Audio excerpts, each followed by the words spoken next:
of the things that can't be attacked is your self-custody Bitcoin. And one of the things that can be attacked is the ETF. You can't be exposed to that. That's my view. It's not a good idea.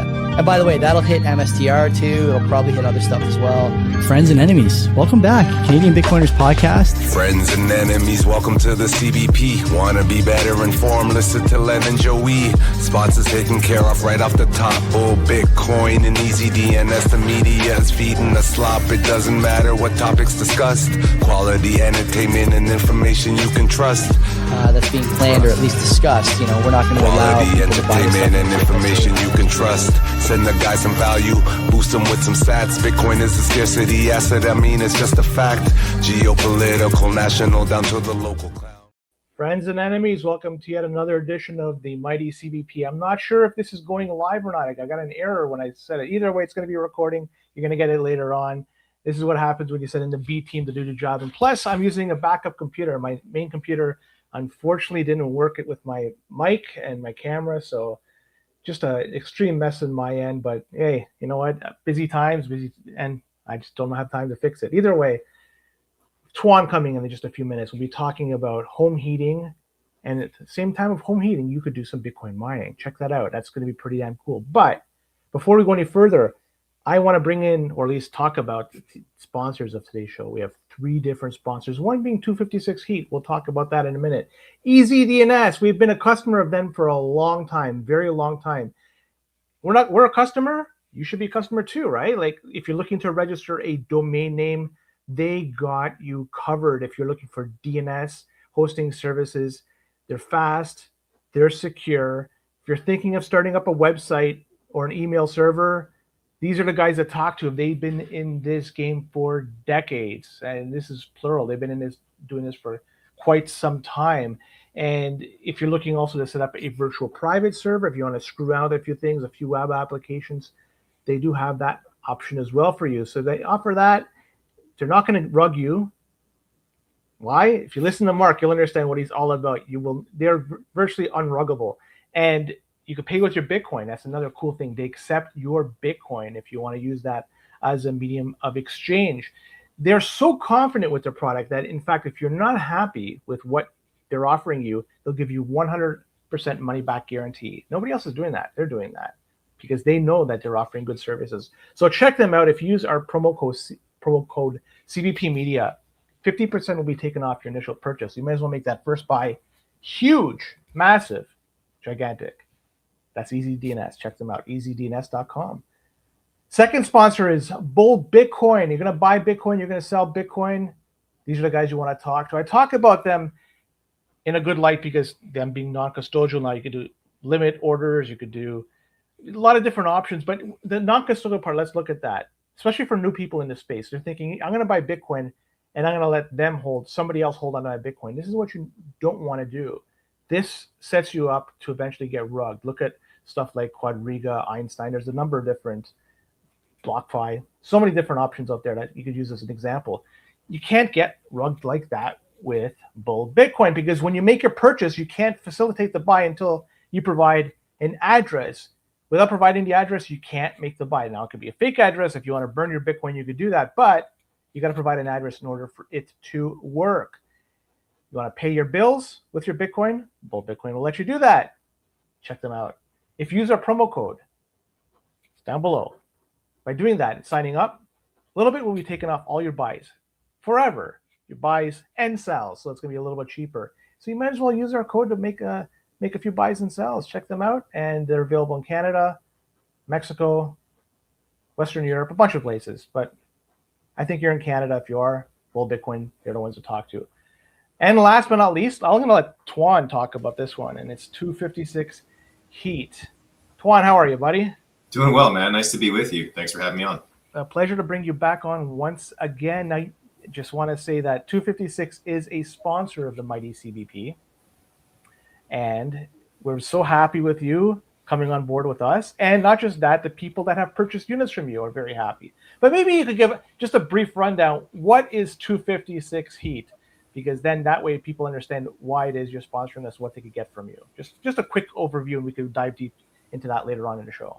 Sure. Yeah. No, I'm appreciative of you guys too. It's the company basically was founded a couple of years ago, and my goal was as simply put as possible, my goal is to convert your heating bill into stacked sats. That's kind of the long and short of it.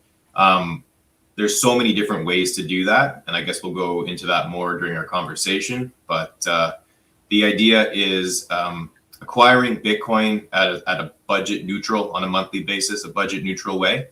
And if you need the heat, it's a waste product of these miners.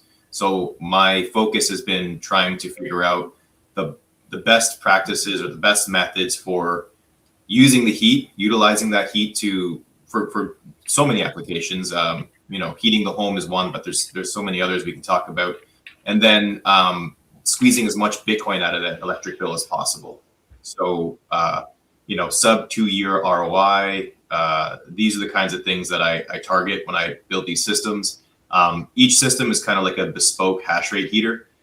And the reason is these ASICs, these application-specific integrated circuit, these miners are so configurable. So, I'd like to talk a little bit about the value of the heat audit, which is a complimentary thing I do with every client just to understand their needs, because an off-the-shelf product can work, but it'll either be overshooting or undershooting your use case. And the heat audit is what allows me to kind of dial in the settings on the miner or miners, or the hash rate heaters, I should call them, because they're actually a lot more than just Bitcoin miners, the way I see them.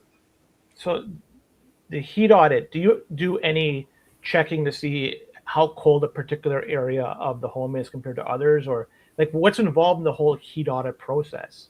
Yeah, so the first thing I try to do is understand the volume that you're heating, where you live on the earth, ceiling heights, because you're heating a volume, not a square footage. So ceiling heights are extremely important. And then getting into like age of the windows, insulated or uninsulated. Are there large bay doors that are constantly opening and closing, letting the heat out? All these things make a difference on how you set up the miner. So I always ask these questions so that I can send off a quote that most accurately kind of realizes the value of these systems. So you can squeeze as much out of these things as possible and prioritize comfort as well as efficiency in stacking sats. And in terms of the units, what's the least costly unit you offer? Do you have anything that's less efficient than an S19 or one of the variants of that? No, the S19J Pro is basically the least efficient. But funny thing about that is, with aftermarket fans and aftermarket firmware and tuning and aftermarket power supplies, I change a whole bunch of these aspects of these miners. I'm actually able to get like sub 24 watts per terahash. So you're talking about like S19K Pro territory, and those machines are still probably over $2,000 new.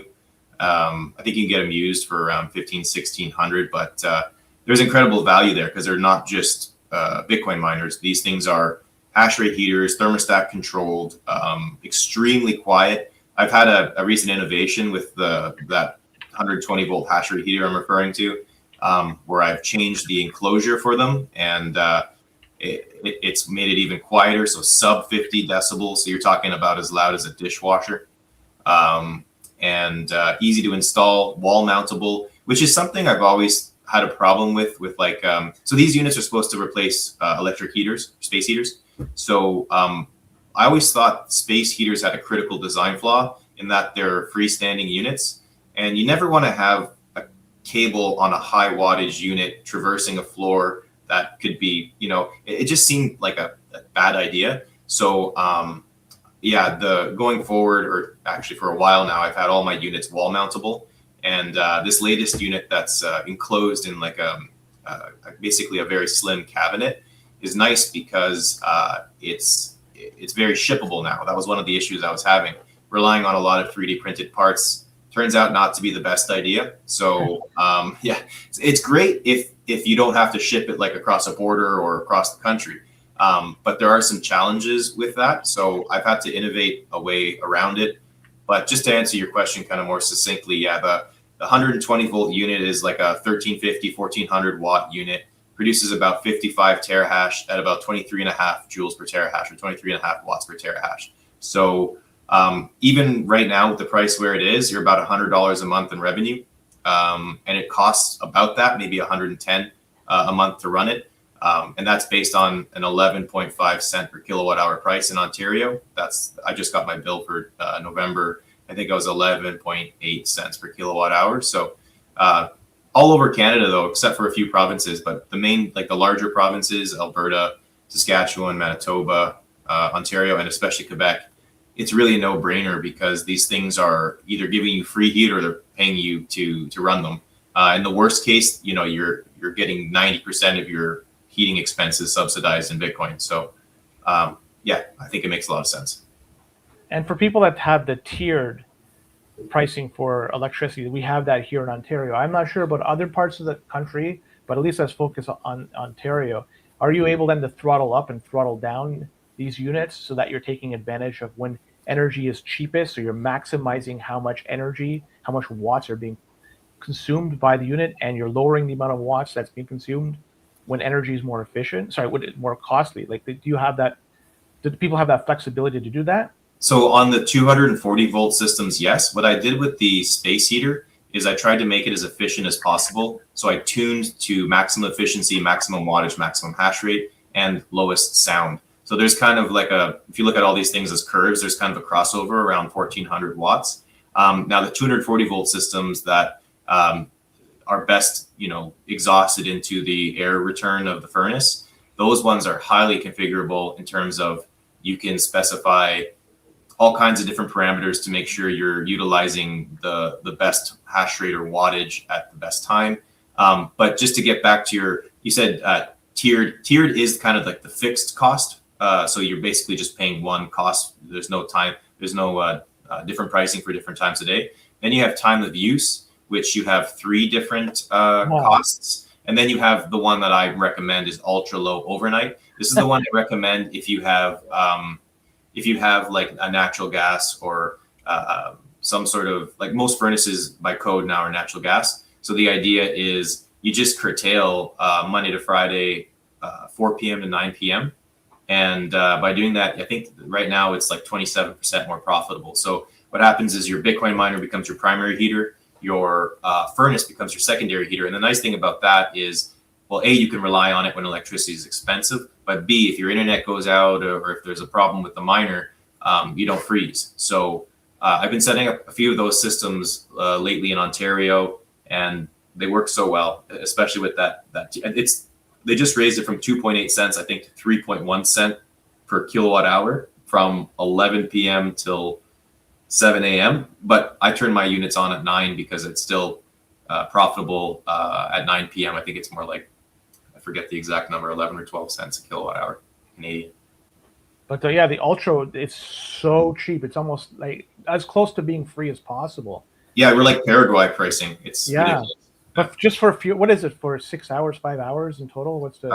Hold on. So 11 till 7, so that's 8 hours. And I think that the idea for that, you're trying to encourage people that have like electric cars and shit like that. That's what it is. Yeah. And also on the weekends, the highest rate on that pricing model is like 8.6 cents per kilowatt hour. And then again, from 11 to 7, even on the weekend, you have that ultra low, I think it's 3.1 cents. They just raised it last month. So, but I did a comparison after the raise. My electric rate went from 11.25 cents a kilowatt hour to 11.8. So they said that you would be compensated on the rebate side of the bill, and it looks like it's true. There's a very little difference. So I had a big sigh of relief when I saw that bill come in today, because it was not very different from where it was a year ago or even last month.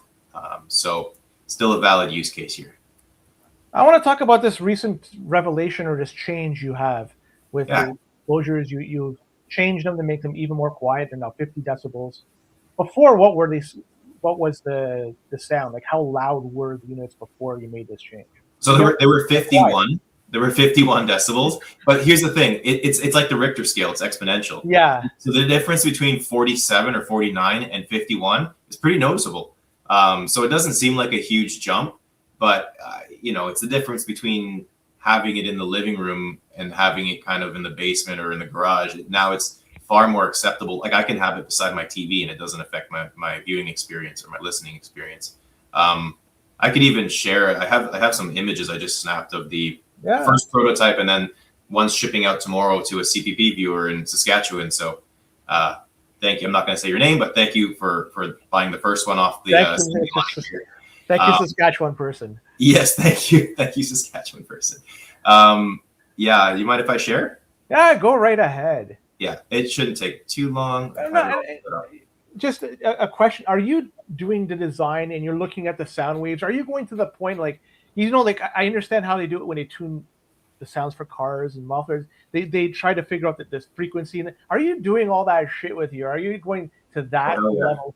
Holy fuck! I have a decimometer. I have other instruments that kind of evaluate the sound, whether it's the intensity or the quality or the frequency. So I've bought some instruments on that to understand better. Sometimes the human ear can be fooled, and what's really the findings that were really interesting for me were floor covering and size of room.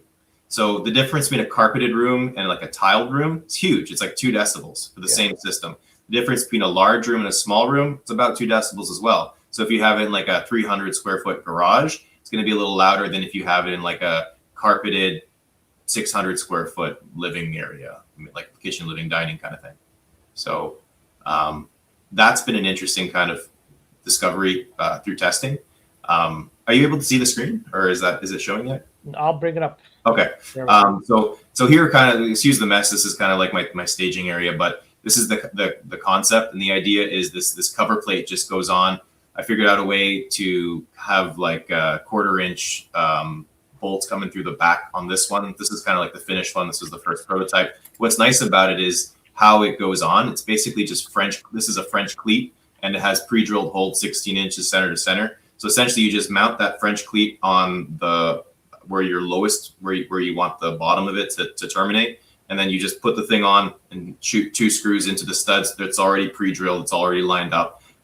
These fins are longer than the backing, so it'll just lock in. It locates it left to right, and I love these things. The full dimensions are, so it's 30 inches tall by 19. That looks so fucking good, man. Well, here's the new one beside the old one, right? So this one was definitely not wife approved, and this one, this is something I was working on, the wife approval factor. This is paintable ply, so you can actually have it match your walls. I could swap the 1/4 inch front cover for white, black, gloss, mirror, whiteboard, chalkboard, whatever you want. So it adds a little extra functionality. It's just a cabinet on the wall, so it's very nondescript. This kind of looks like a Russian nuclear experiment. That's how I've described it in the past. But it's been a huge innovation, and figuring out the wall mounting and figuring out the whole French cleat system, and even eliminating some 3D printed components is nice, because it's this box is almost indestructible, and that allows me to ship it. That, as you kind of recall, that was one of the issues I was having with shipping. I had to disassemble them and send it in 2 different boxes, and it was kind of a pain, and I wanted to make it easier for the end user. So this is something I've kind of been relentlessly attacking for the last 2 weeks to figure out, I guess just in time for Christmas. But this is the first one that's shipping out. And it has these, I don't know if you've ever used a DSLR, but it's got these really nice kind of tactile machined black aluminum, what would you call them? Like screw caps. So you can just take them off by hand, remove the cover, and then just put it back on, screw it back on. So it's really, really quick and easy. It's, it's a little, I might be able to get it even smaller in the future. But like, I actually don't mind the size at all. It fits in one box. Like I said, virtually indestructible. I have a 3-inch pad all the way around the box, similar to how the Bitcoin miners ship, when they're stock. So that's something I kind of wanted to share with you. So Torp is asking, I need this, but it's got to be easy for me, sub 80. That's another thing I was working on. So I set up the payout stuff in-house. What that means is, and this is someone I actually have to talk to, or I think it's a pair of people who own the company. I set up each hashrate heater on a Coinos in their own individual Coinos account, coinos.io. I love them. They're one of the few wallet providers that support Lightning Bolt 12, which is great because my preferred pool for the last 2 years has been ocean mining. They seem to pay way more, and they're the only one that's like fully auditable in terms of like every block. You can see how many shares you've contributed, what the value of the block was worth, and then you can just make sure that everything's on the up and up with regards to the hash rate or the reward splitting. So they have a relatively high payout threshold for on-chain. It's like a million sats, I think. So with one single hash rate here, you're going to be waiting a while, but they have that Bull 12 Lightning payout option, which allows me to set up a Coinos account for every single user. And then when the user receives their hash rate heater, they just have to pair the range extender, which is what gets the internet to the miner, and change the Coinos password and recovery email. And there you go. They get paid multiple times a day, because right now I think Ocean's finding on average about 2 blocks a day at 100% luck. So it's really nice. And then there's an auto withdraw feature on Coinos. So it basically is just like a stopgap to get your Bitcoin mining rewards. And like I've set mine to 50,000 sats. So every 50,000 sats I mine, it sends it to my Aqua wallet using a liquid address, which is reusable. But you could even have it send to your cold storage if you wanted. The idea here, and this is something I should go further into. So the idea here is you have 3 conceptual buckets. You have a bucket of Bitcoin, which is your Coinos, which is like your pocket change. And then, so if you want to buy a coffee, you always have some in there.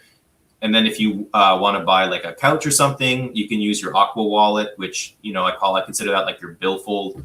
And then you have your cold storage, which obviously you're not going to use unless you want to buy a house or a car or something. So it's nice because you don't have to expose yourself. If you want to do a small purchase, you don't have to expose yourself with like a wallet that has a large balance. There's kind of like a right size for any purchase. And that's kind of where this is going. I see Bitcoin as money. I see these hash rate heaters as like a step towards creating circular economies. So I'd love to talk I don't know if you're familiar with Nunchuck Wallet. Yes. So they have a peer-to-peer encrypted chat on that application. So if Coinos had something like that, what I can do is I can join up all of my hash rate heaters. I have like engineers, doctors, surgeons. I have plumbers, electricians, stained glass artists, farmers. So the idea is if I can get all these people in a room, it could still be anonymous because they could use their screen names. Well, then they can exchange goods and services with each other outside of the system, outside of the Canadian inflation and taxation system. And what's cool about it is like almost every single referral from CBP has been like the coolest person. Like I really get along with your viewership. I think there's a lot of commonalities there. So linking these people together on like a monetary network where they can exchange value using Lightning, like the most private way to exchange Bitcoin. I feel like that's an eventuality. I'd love to talk to, what's his name?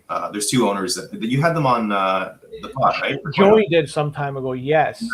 Sorry if I'm not well researched on who owns it, but no. I forget his name.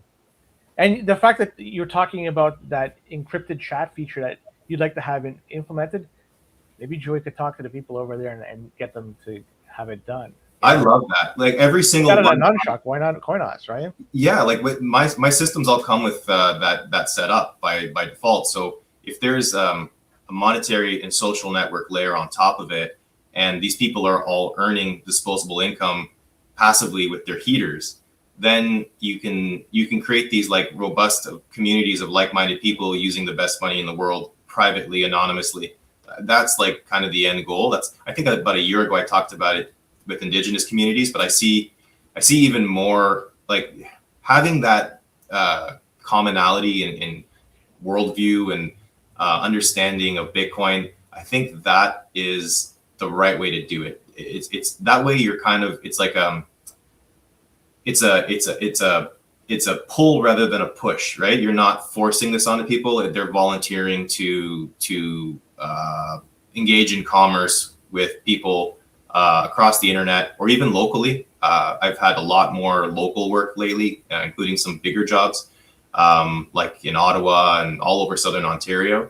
So the idea is if these people are all changing or they're all exchanging their electric bills for Bitcoin, then there's the opportunity to create those circular economies and benefit.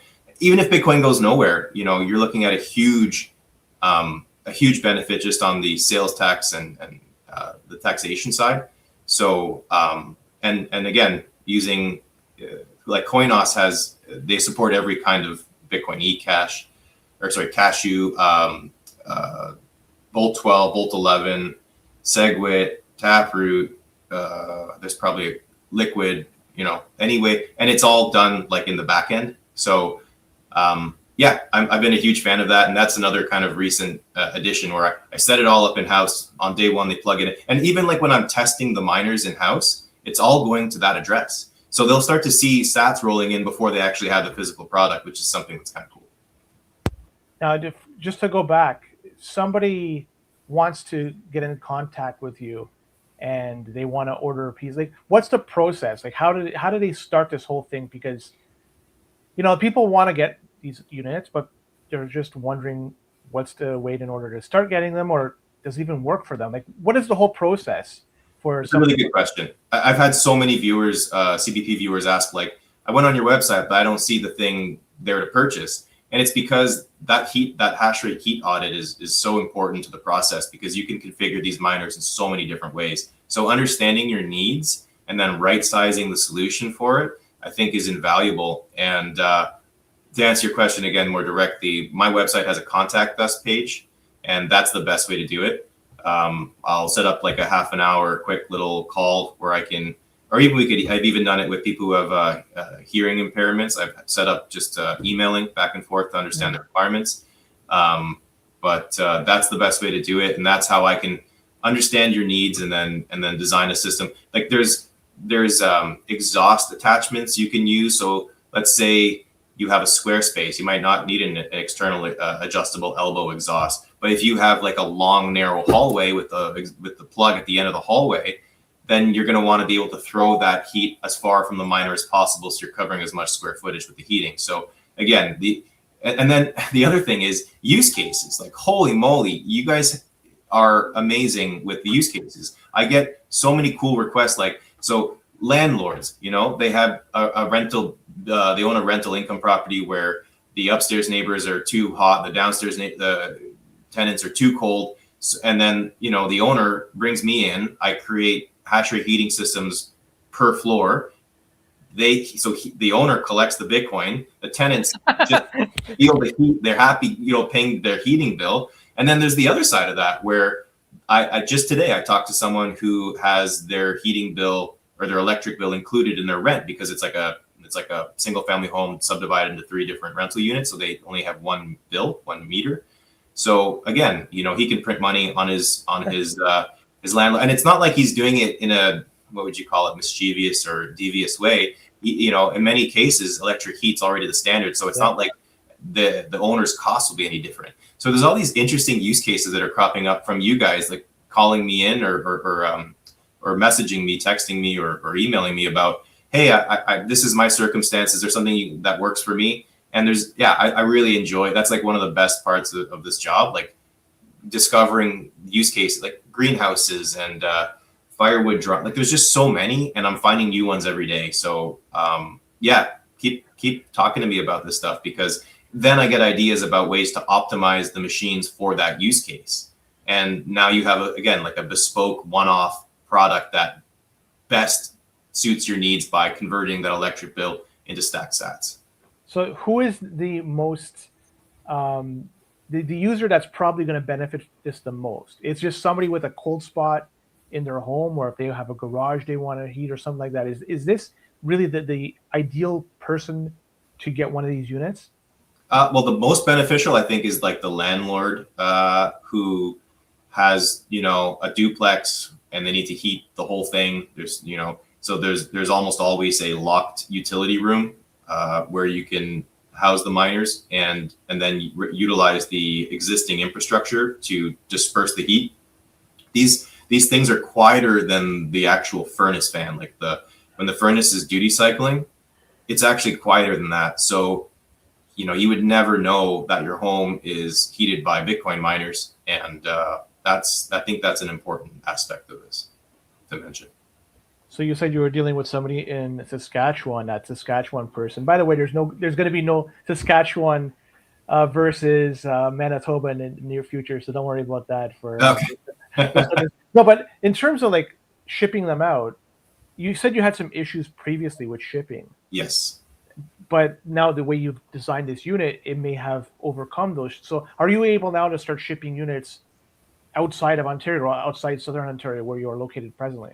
I absolutely am. Yeah, tomorrow one's going out to Saskatchewan, like I said. I'm still having some issues at the border that having a robust shipping structure or whatever it doesn't really solve. Like I had a parcel, it was one of these hashrate heaters. It was held up for like a month and a half at the border for FDA review. And I'm like, what does the Food and Drug Administration have to do with this? So, and then tariffs, sometimes they're 100%, sometimes they're 30%.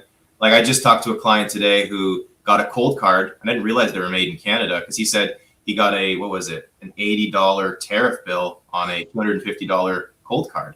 So yeah, that's one of the main reasons. And also it's one of the main reasons I've been focusing on Canada. But the other thing is like, I can do more benefit here. There's more benefit to the end user here. We have cheaper electric prices. We have colder temperatures. So you're talking about more uptime, faster ROI, less impact on the monthly budget with regards to the lower electric prices versus the US. I think only like Wyoming and Iowa are cheaper than us. I don't think anyone comes close to Quebec with regards to electric price. You'd have to go to South America or Bhutan or something for better electric prices. And I don't really feel like going to either of those places.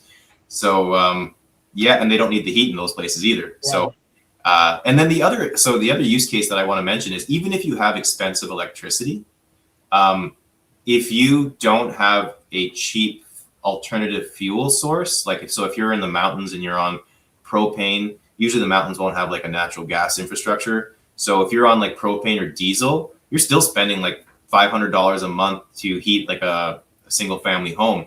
So at that point, who cares what your electric rate is? At least you're getting something back. Yeah. So, and then again, long-term capital appreciation really makes it worthwhile. This is something I should mention. So when I started mining in like 2021, 2022, those were terrible years for Bitcoin. Like the price was, I don't know, it's hovering between like 15,000 US and 25,000 US, but the mining was around the same margin. Like it was around 10 to 20% profitability margin, or profit margin. So, but what that means is if you're not forced to sell because you're not mining economically, you're mining for heat, well, then you could take advantage of the capital appreciation. So all that Bitcoin that was mined in 2021, 22, it's up 5x. So just personally, my mining property up north, my bill's always around $1,000 a month, and my income's always around 1,200 with like a K Pro or something, that level of efficiency. But that Bitcoin has like 5x since I earned it. So it's like I made $5,000 a month on like $1,000 bill. So that's what I see the value in these hash rate heaters unlocking, the ability to stack sats without going outside of your budget. So your cost basis is basically irrelevant. That allows you to kind of sit on it long term and then take advantage of the capital appreciation, the number go up technology kind of aspect of it. So these units, you plug it into a 120 volt outlet. They are Wi-Fi, so you don't have to run any RJ45s or Ethernet cables. Yep. In terms of then a user for having it set up, you basically handhold that person from beginning to end. And once you leave, the unit is set up and it's running. Is that correct? Yeah. So these are less than an hour install, quite a bit less now that with the new system. So half an hour ish to install. I can do it with a telephone video call, or I can, if you're local to the GTA, I can do it in person. And once they're set up on day one, you just set your in temperature and your out temperature. So let's say you like 22C, you turn it on at 21, turn it off at 23, and set up. And then the lightning, like I said, the lightning payouts are all set up before the unit even arrives. So all you have to do is it's like a TP-Link range extender. You've got to set up the range extender, set up the your desired on and off temperature, and that's it. And there's no maintenance involved with these things. I mean, I did a test where I didn't clean one of these out for a long time, and there was almost no difference when I took the thing apart. Now, people who are mining outside, that's very different. But if you're mining inside, typically the air is already filtered. Now, with the 240 volt systems, they all have filters additionally to them. But the 120 volt systems are like as plug and play as it gets, especially because the payout's already set up. And again, if you have knowledge of mining and you know how to do things, you just create a new pool and you work off of that. But if you don't, it's already set up for you. So and it's a nice kind of segue. Like I think there's value in the educational component too, because it allows you to earn sats while trying to understand, oh, okay, so a stratum address is how you pick your pool. And then you have a user, which is specified by a Bitcoin, an on-chain Bitcoin address. Okay. Oh, and then I see here there's a Bolt 12 offer that sends, every time a block is hit by the pool I'm contributing my hash to, it sends Bitcoin to this wallet. And then this wallet, once it's, you specify your threshold. Okay, every 50,000 sats, it'll go to my Aqua wallet or my cold storage. So once you once you can understand that, it's so easy. And yeah, it's hands-free. Like my units just go on when it's cold here and go off when it's expensive, and they curtail when it's expensive power. Go on when it's cold, go off when it's hot, curtail when it's expensive power, and they just dovetail right into the home's infrastructure, the 240 volt. But yeah, the space heater is the one I'm really focused on, because having less barriers to mining, like dipping a toe, if you're new to mining, dipping a toe into it, that's the best way to do it. One of these plug and play systems. It's also the most affordable. So what's cool and gratifying is I have a lot of clients from last year coming back and getting larger systems or the same system for a different house or for a different use case. They want to move the one they installed last year into the greenhouse and get a larger system for the house. Whatever it is, it's really gratifying to see, people come back. Especially, last year I was installing units at 50, 60,000. And we just hit 120,000 in October. So that really speeds up the ROI as well. And when I do the ROI calculation, I never include capital appreciation like the KGAR. So typically these systems over deliver compared to the projections. And again, I don't pretend to know what the price of Bitcoin is in the future, but I assume up, but I don't include that calculation. Yeah. So in terms of my unit, I think I have an S19, the vanilla version. It's not a J or a K, or it's just vanilla. And mine just sits in my garage. To be perfectly honest, Twine, I don't even know it's there. I don't see it for days, sometimes even longer. Today I went in the garage just to clear some snow. I got my shovel to clear it. I don't even look at the machine. I totally forgot it was there. Yeah. But it just works. It just works all by itself. There's no maintenance. It just does its thing. So the durability of it is fantastic. But if people do run into a snag, is there any support you provide? Like what level of support and what is it that you provide them so to ensure that if they do have a problem, that they're going to continually hash away and get Bitcoin and heat their rooms? Yeah, good question. It's different for different products. The hash rate, the 120 volt plug-in hash rate heater is more of a product, whereas the whole home heaters are more of a service. Mm-hmm. So with regards to the hash rate heaters, any issues, typically if it's like a control board or something, I'll just send you it. If it's a hash board, I have extras, I can just send it. But on the 240 volt systems, those ones, I take 4% of the hash, so that essentially that heating system becomes like a slight joint venture. So we're both incentivized to make sure there's high uptime. Any components that fail in the first year, I cover it. And even after the first year, less than 24-hour response time. Usually it's not problems that I have. I have like users around April or May contacting me like, hey, it's getting warm, but I want to keep this thing going. Can I move it to like the garage, or can I put it in a shed to dry firewood, or what else can I do with it? Because they kind of get hooked on like those sats streaming in, and then they see the uptime start to go down starting in like April, May, and they go, oh no, I don't need the heat anymore. What else can I use it for? So I've designed systems, or I've helped users walk through like rediverting, using ducting, rediverting that exhaust into something useful in the summer, or even just like dehydration, like drying things out. It's good for dry because it's low grade heat. So you can specify what temperature you run the chips at using the fan.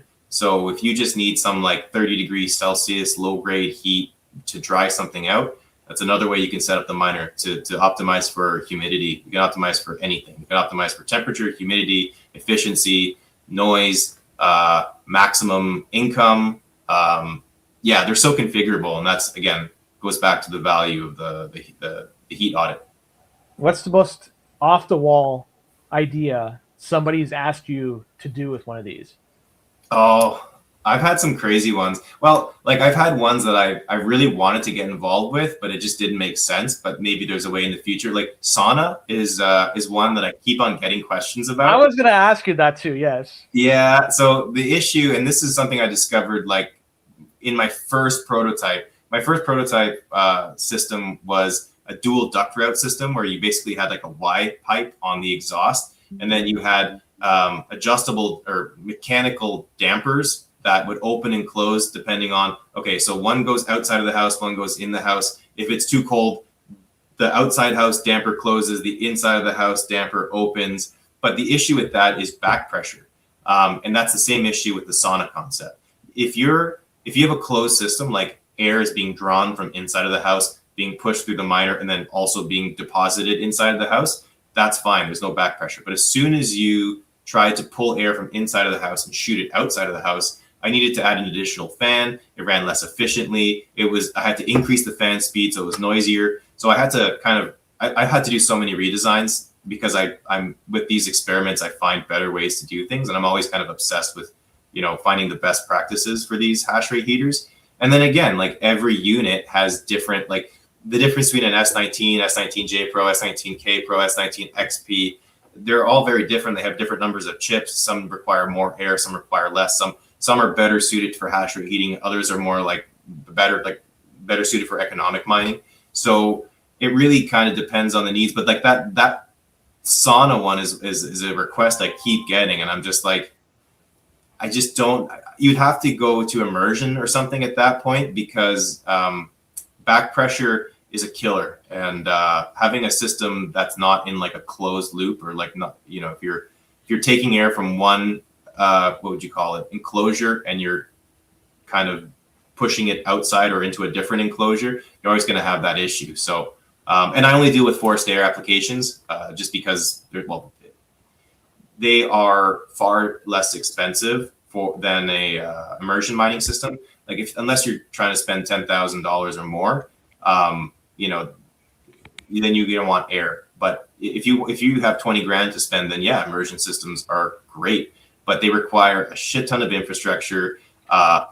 And if you have that huge infrastructure spend, then you have to justify high uptime, which means you need to go with the newest miners. So that kind of necessitates high uptime, which means that, oh, my Roomba's talking to me. So that's kind of where my head's at, like forced air, trying to utilize as much of the existing infrastructure with regards to the HVAC system and as possible with the 240 volt units. And then the lowest barrier to entry is these 120 volt units, which basically work the same way. And you can duct these units into HVAC. It's all 6-inch standard ducting size. So there's flanges you can get to put them into the HVAC system. And then there's like those adjustable elbows. So if you need to throw the heat into a different direction or have directional heat, you can do that quite easily. How about the cost for some of these units? Because people are probably asking, if you're watching or listening to this, how much do they cost? Maybe you can give a general idea. I know it's a very wide open question. But yeah, no, I've got it down. I've got it down now. So the plywood unit that I just showed you, that one is $2,500 plus shipping, and the 240 volt systems, I had a wide range of models I would offer because you can build on any S19. But I've kind of, since the prices dropped, I've kind of made my lowest tier the S19K Pro, which is, it's interesting. At the highest wattage, I think you're paying, your bill is 90% paid, but the lowest wattage, which runs more efficiently, you're actually getting paid like a 15% margin to heat your home. And the idea here is you're going to be running 2/3 of your duty cycle at that down clock speed. So essentially you're getting paid to heat your house if it's if the thing's right sized. And that's become a really critical aspect, making sure that the volume calculation and the heat need is correct. I did have one mess up recently where I under calculated and it wasn't heating the space. Now, I don't see that as being too much of an issue because you're still offsetting a percentage of your heat bill, and you're still earning Bitcoin for your heat. But this house was all electric heat. So I should have overshot it because they didn't have any cheap alternatives like natural gas. So again, like all of these things factor into the design, the decisions I make for the design. And like you said, there's no buttons on these things. If you have power and internet, they just run and they just keep going. And they're, I have safety redundancies on top of it, which I think I mentioned last time I was on the pod. But run through them again, because for people that are unaware what they are. Yeah. So the 120 volt systems have a really slick kind of safety redundancy feature where you can cap the wattage. So you can have, so these machines run at a maximum of 1400 watts. If it ever hits 1500 watts, it'll turn off.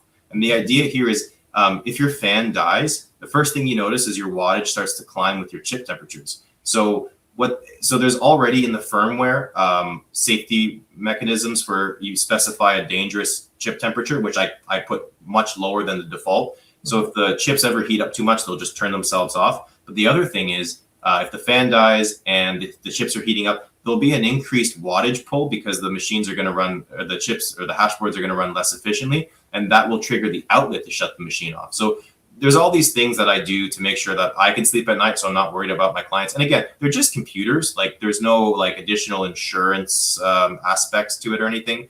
But you've heard of crazy things where you've heard of stories, and this was more with the S9. The S19s are really safe, but I like to have those safety redundancies on top of it. Same thing with the 240 volt systems. I use a little temperature sensor puck on the chassis. So if anything starts to heat up on the miner more than it should, it'll automatically turn off, and it actually sends you a notification and tells you over temp reached, email me and figure it out. But I haven't had any fan failures. I've had 2 hashboard failures and 1 control board failure, but the hashboard failures were on a client supplied unit. I didn't do the unit in house. So I always test everything before I send it out for at least 2 weeks. This is kind of what's like, I was pretty backlogged about a couple of weeks ago. I was like 3 or 4 weeks lead time for almost anything. And it was just because the more time I spend setting it up right here, the less time you have to spend and the less issues you'll have.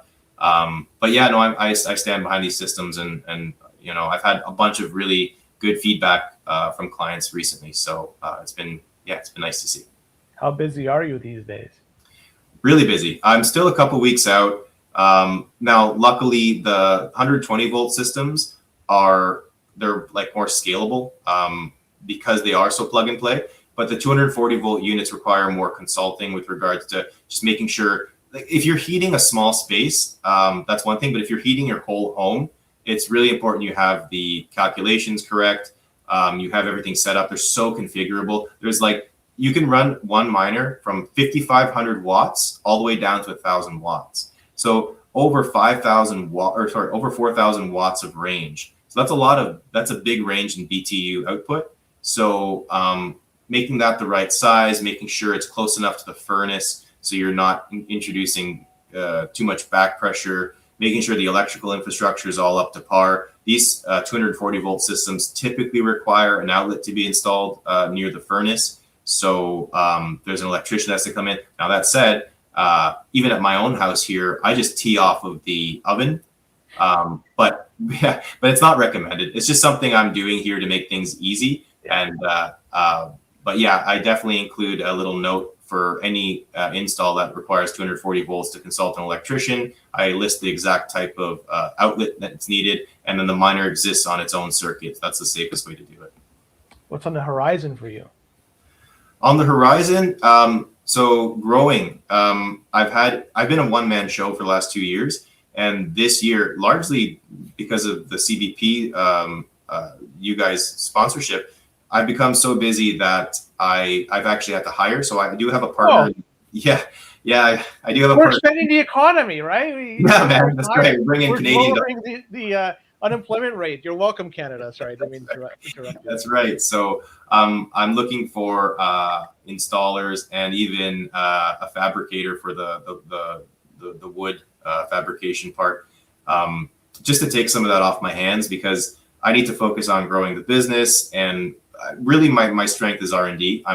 like a spreadsheet junkie, and I love to test different. There's so many different ways to set up these things. So, when I find an interesting use case, I try a whole bunch of different configurations with regards to the fan, whether it's push or pull or different wattage setups, different fans, different fan speeds, modulating the fan speed. Like there's an infinite number of ways to set it up. So I'm kind of obsessed with trying to figure out what the best practices are for the specific application.